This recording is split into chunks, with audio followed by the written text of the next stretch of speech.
Ya, terima kasih Anda masih bersama kami di Hot Ekonomi dan kembali kita lanjutkan dialog kita bersama Pak Haryadi Sukamdhani dan juga Pak Ari Kunchoro.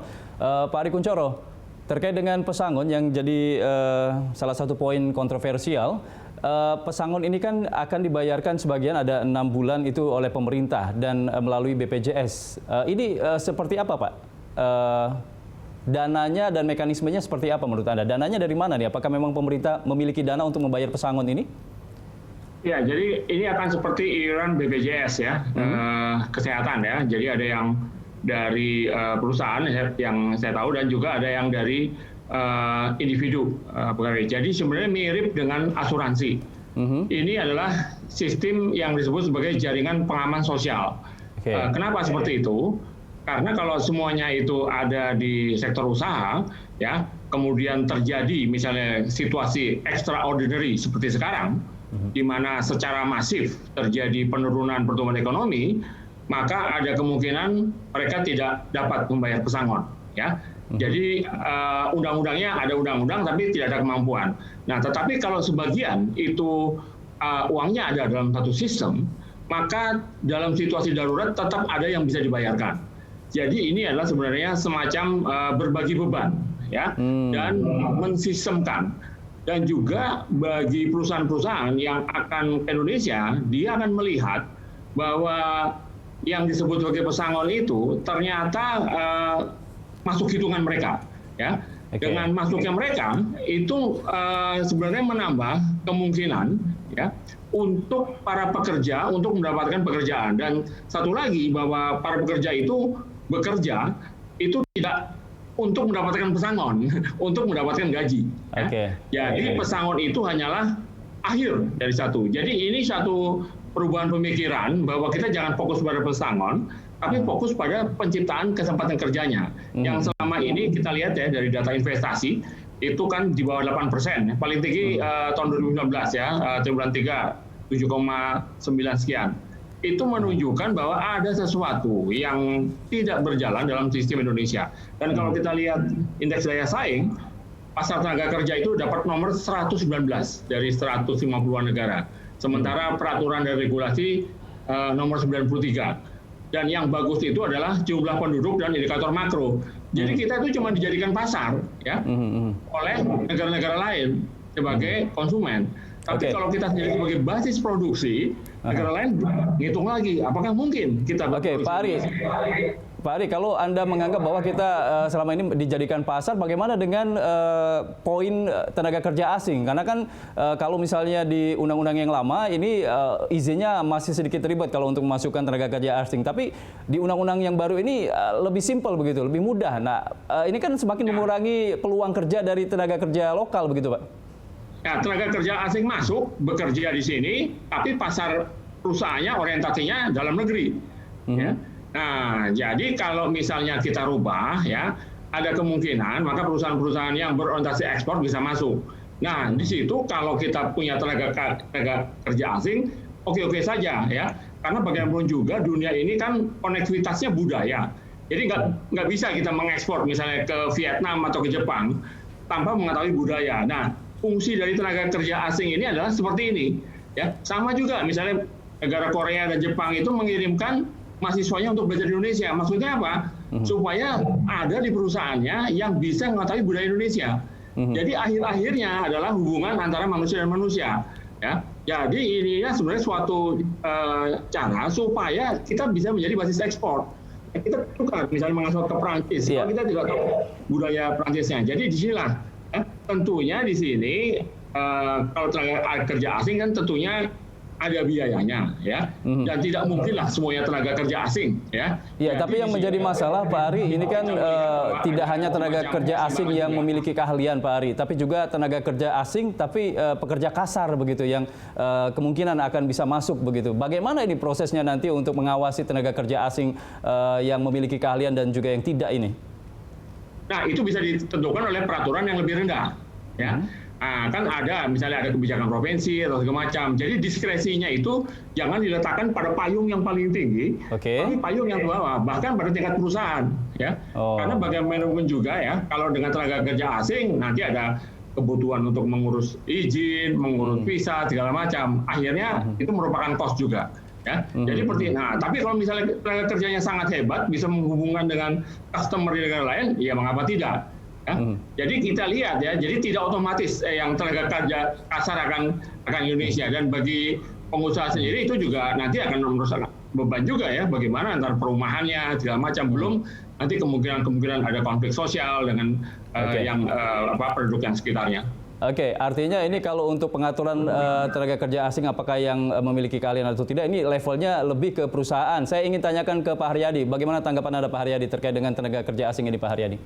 Ya, sebetulnya di dalam Undang-Undang Cipta Kerja ini tidak banyak perubahan, Mas. Jadi saya mesti mengklarifikasi lagi ya. Itu nggak apa-apa untuk tenaga kerja asing persyaratannya masih tetap sama. Masih tetap sama, Pak ya? Oke. Sama, ya. Yang mungkin yang berbeda itu adalah mengenai masalah jajaran direksi atau komisaris ya, atau yang mewakili dari pemegang saham asing itu yang ada. Jadi kalau yang lain itu tetap sama, Mas. Dan apalagi kalau kita bicara tenaga kerja asing itu kan biayanya lebih mahal. Lebih mahal daripada kalau kita menggunakan tenaga kerja di dalam negeri. Itu udah jelas kok itu. Jadi sebetulnya hal tersebut tidak perlu dirisaukan karena kenyataannya tidak seperti itu. Oke, baik. Saya beralih ke poin berikutnya, Pak Haryadi. Ini terkait dengan UMK yang upah minimum kota dan juga kabupaten yang kabarnya dihilangkan begitu, lebih menggunakan peraturan untuk UMP begitu, upah minimum provinsi. Ini klarifikasi Anda seperti apa, Pak Haryadi? Itu juga perlu diluruskan ya, UMK-nya tetap, Mas. Tetap ada ya? Oke. Iya, tetap ada. Jadi tidak ada sesuatu yang berubah di dalam masalah upah UMK-nya. Memang kalau yang sektor itu betul, kalau sektor itu dihilangkan karena apa? Karena upah minimum itu adalah jaring pengaman sosial. Jadi upah minimum itu adalah upah yang paling rendah yang harus diikuti oleh seluruh pemberi kerja. Yang sektor ini maksudnya yang mana, Pak Haryadi? Sektoral itu maksudnya gini loh. Jadi di dalam Undang-Undang 13 itu ada dikenal namanya upah sektoral. Nah, upah sektoral itu lalu diturunkan di dalam peraturan Menteri Tenaga Kerja itu disebutkan bahwa kalau sektoral itu harus lebih tinggi daripada upah minimum. Nah, sehingga apa yang terjadi? Semua mintanya ke sektoral gitu loh, Mas, karena itu upah sektoral itu 5% di atas daripada upah minimum.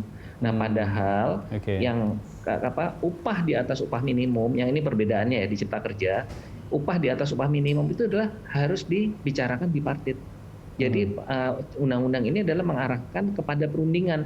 Kalau sudah di atas upah minimum itu memang sebetulnya sudah di atas jaring pengaman sosial gitu loh. Itulah disilahkan dibicarakan. Tapi kalau dengan adanya pemahaman upah sektoral seperti yang berlaku yang lalu, itu semua mintanya sektoral semua gitu kan, 5% di atas upah minimum.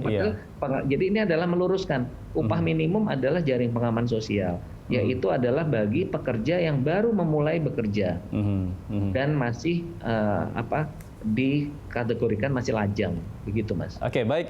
Selanjutnya untuk hak upah cuti, Pak. Ini info yang beredar itu katanya dihilangkan untuk hak upah cutinya, seperti cuti hamil begitu, cuti melahirkan. Jadi itu salah juga. Itu jadi ini kadang-kadang kita belum baca secara seksama, sudah ditafsirkan berbeda dan akhirnya ribut gitu ya, gaduh di masyarakat. Iya, jadi betul, Pak. Yang namanya cuti haid misalnya ya contohnya, di dalam undang-undang itu memang tidak dikategorikan sebagai cuti tapi istirahat. Nah, itu masih ada. Jadi istirahat haid itu masih ada, tidak ada yang berubah.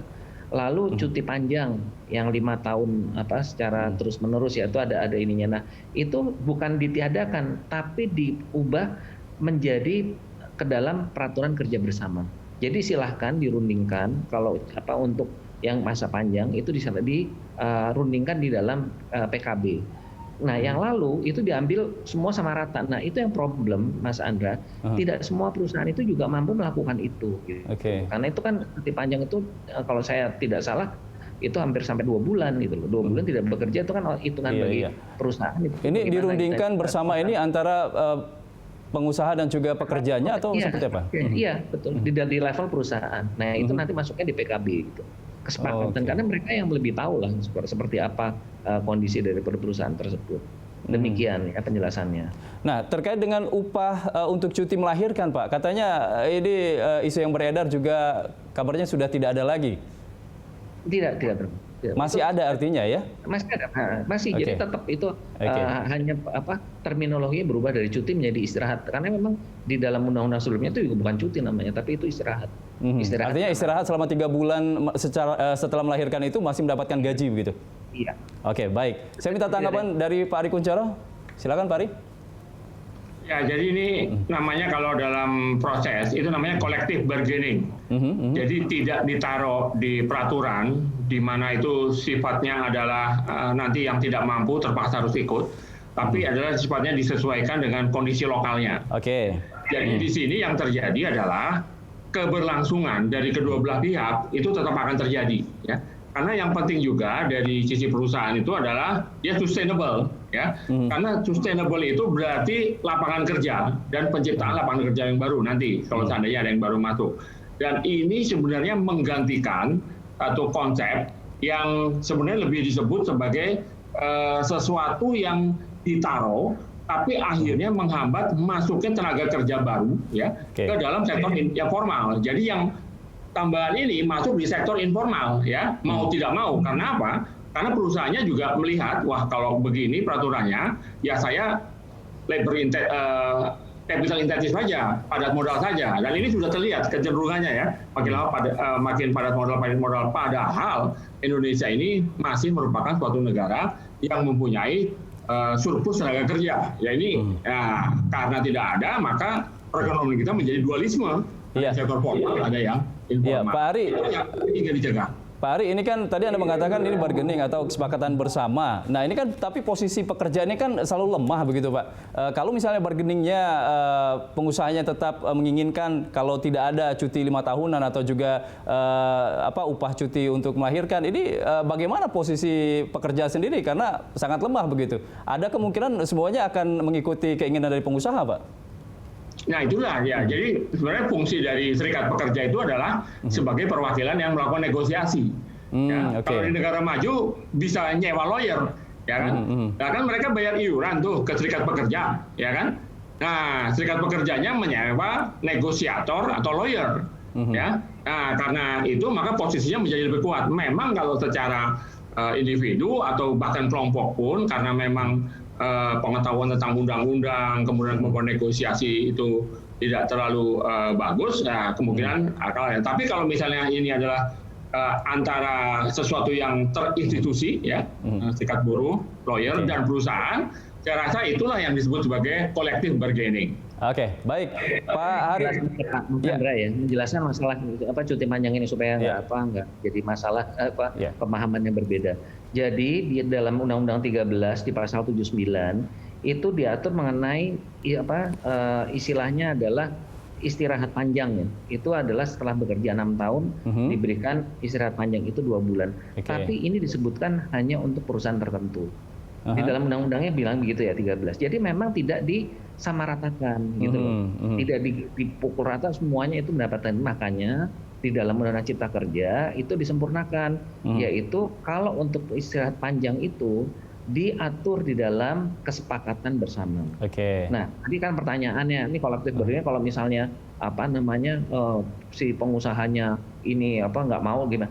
Yang melakukan benar-benar bisa melakukan ini, Mas, istirahat panjang itu selama ini adalah perusahaan-perusahaan besar yang memang mereka punya kemampuan itu, gitu. Jadi ini harus diluruskan karena kalau ini menjadi dianggap itu fix. Jadi ini sebetulnya dalam meluruskan dari Undang-Undang 13 kan Undang-Undang 13 juga bilangnya bagi perusahaan tertentu. Gitu. Nah, yang harus difikskan ini kategori perusahaan besar itu yang mana saja begitu, Pak? Nanti kita lanjutkan. Yang tertentu ini tadi itu kan yang bisa melakukan kebetulan perusahaan besar, nggak bisa disamaratakan, begitu diseragamkan ya pasti problem karena kemampuan kan berbeda-beda. Baik, Pak Haryadi dan juga Pak Ari, kita akan lanjutkan lagi dialog kita. Pemirsa, kami akan segera kembali saja berikut ini.